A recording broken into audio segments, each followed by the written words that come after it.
रहे सहे के नयन का सहूर बा। बानर के लक्षण इनका में भरपूर बा। तार लौका तुरले बनी का मन करता कि नहीं हर काल है भाग जाए का। ओजी के लोग ना जाला का भैया के बोला दो ना दो कहता खजनवा रामा लोइया कटत डाल हिले बिलस में जो बनवा। हमके न कही हमारे भी हो बिल्कुल ना जाने तुम तो जाने तुम तो जाने तुम तो मीठ जलेबी हो सुनो ना भाई लगी तुम देवी हो। भैया के बोला दो ना दो कहता खजनवा रामा लोइया कटत डाल हिले बिलस में जो बनवा। कच्ची जवानी है पकने तो राजा।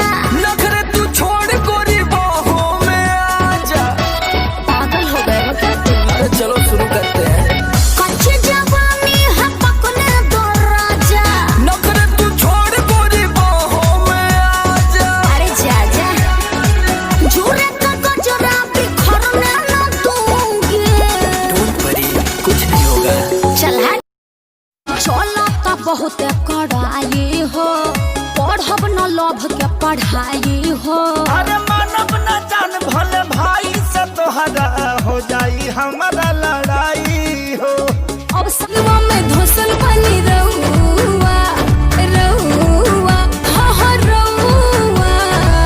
ऐसे ना पेन्हा झाला कौआ जवानी लेके बूढ़ जाई कौआ। ऐसे ना पेन्हा झाला कौआ जवानी लेके बूढ़ जाई कौआ।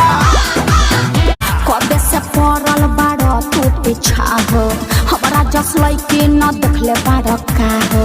ऐसन का खास बाकी ताकत रही से तोहर गाल लागे गेंदा के फूल जैसे फूल जैसे है कोई फूल जैसे।